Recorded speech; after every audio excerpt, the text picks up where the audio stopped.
Good evening. We are talking about the Dowry Prohibition Act. We have already talked about what is dowry. Uh, when we talk about dowry under the Indian Penal Code, we talk about the dowry death, but also the dowry harassment under 498A. But when this particular act is dedicated about the dowry prohibition, so first we will see what is dowry.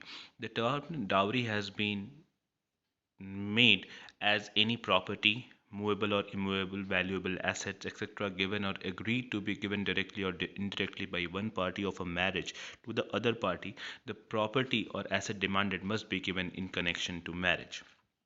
Now, what it is seen here is it is a demand and same has to be fulfilled by the other party. So one party demands it and the other party fulfills it. And when this transaction is going on, this is called the dowry. Though the concept of dowry is very different from what was the concept of gift when it was given by the bride's father to the groom. And now which has undergone a sea change of this gift and the dowry. So now we as a country, the government has to come up with certain laws which was for the benefit of the people who were regularly harassed, which were regularly tortured, who were given a hard time, or they were ultimately killed also with relation to dowry. So the government of India came up with the direction of the Dowry Prohibition Act in 1961, which was a quite early stage, but still we have seen the dowry has grown at a rational thing and uh, still grows today when we talk of it. So what is the penalty? Penalty for giving or taking dowry, the section 3 calls upon the Dowry Prohibition Act, which said that penalty for such a person is imprisonment for a term which is not less than 5 years and fine not less than 15,000 rupees. Again, what we see here is a very meager thing when we see that dowry and other things are going on for the crore and crore of rupees. Now that is for the giving and taking of dowry. And now for demanding dowry, though it has not been provided, but still when you make a demand, it's also a punishable offense, which is imprisonment for not less than a period of 6 months and not less than a fine of rupees 10,000. Who can try the offence is a metropolitan magistrate or the judicial magistrate of the first class has the power to decide on the matters related to dowry under this act. The offence committed in this act is non-bailable and non-compoundable. So this is a non-bailable offence and it is not compoundable. Nextly, what we see is we have talked about the dowry death. Now, dowry death is provided under IPC because anything which is a bodily injury, which is related to property, has also been provided in the IPC. But why do we need a separate legislation? Everything and everything goes to IPC. Then why do we need a Dowry Prohibition Act or any other special act when we have to deal with IPC? So generally it says that when we have a special legislation, it has to be dealt with the legislation itself और say what is the present legislation उसी को देखना पड़ेगा जो कि हमारा special legislation बना हुआ है. अगर स्पेशल लेजिस्लेशन से काम चल रहा है तो हमें स्पेशल लेजिस्लेशन को ही ध्यान में रखना पड़ेगा. हमें बाकी जो आईपीसी का कौन सा सेक्शन अप्लाई होगा उसको नहीं देखने का ज़रूरत है. इसीलिए हम लोग स्पेशल लॉज बनाते हैं. But when we talk about the special laws, they may be incompetent in certain categories. When we talk about dowry prohibition, it is mostly limited to the taking, receiving, and other things. But when is dowry death, we have already one section which is say murder or culpable homicide. So we have included one section under that particular category of death, that is the dowry death. That's a special provision which has been provided. And we have also seen provision of 304A, that is also a death which is due to say negligence, that is can be due to overspeeding, due to maybe the medical negligence, or for n number of purposes. But we have mentioned that is a special provision which has been mentioned under 304 A and B. 304B, death by negligence, and secondly dowry death.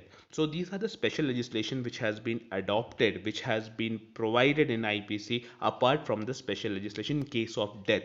When there is a small छोटा मोटा offence होता है तब हम लोग special laws में लगा के ठीक है कर लेते हैं. But when is a death we have to go to IPC again.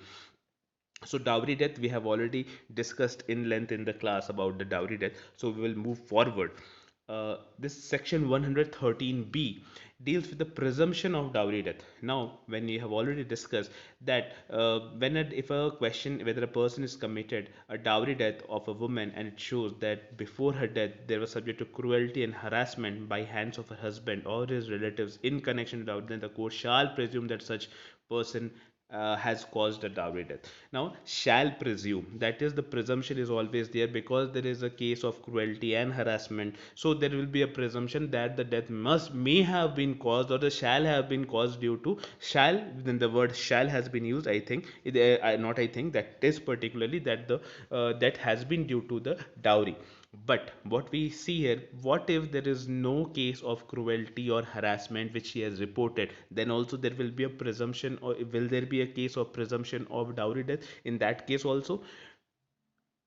Maybe, may not be. Now that is a very question for investigation, because if her relatives or some of the people have known that she is regularly harassed and the things, and that comes up after she has say taken a step for say suicide and other things, then also there will be presumption of the dowry debt. Also, I have said to you that if there is a case of death of a woman within 7 years of marriage, then we can say that there will be a presumption, there may be a presumption, that is may, not shall. So what 304b has said, that the such debt or dowry debt, the punishment of dowry debt, if bodily injuries within 7 years, it is shown before her death that she was subjected to cruelty or harassment at the husband or her relatives at the mind of dowry, then such debt is known as the dowry debt. Though if there is no such provision which has been said that whether she was harassed or she was not harassed, or at the moment when she was living with her in-laws or husband no demand of dowry was raised, but she was found dead under mysterious circumstances, the magistrate would order an inquiry to look into the matter whether she was murdered on the account of dowry death. And if she was murdered, then the section 304b will also be applicable.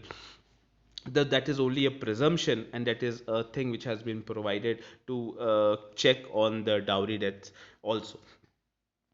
So there is a data which has been provided. So the National Crime Records Bureau statistics say around 2 lakh people, including 47,951, were arrested with respect to dowry offences in 2012 only. However, 15% of the accused were convicted. So now the rate of conviction in the offences is again very less because of the various factors, because we don't have access to LPG gases. So many a times what happens, people make their household chores or the food on this kerosene stoves, and kerosene stoves have a tendency of a high tendency of blasting. Many people lose their lives for that kerosene stove, and many people get the doubt for that the stove actually blasted or it was made to blast, and many people who have lost their lives cannot had not been prosecuted to the effect they should have been. So this is the case for dowry death. Hope this will suffice your purpose.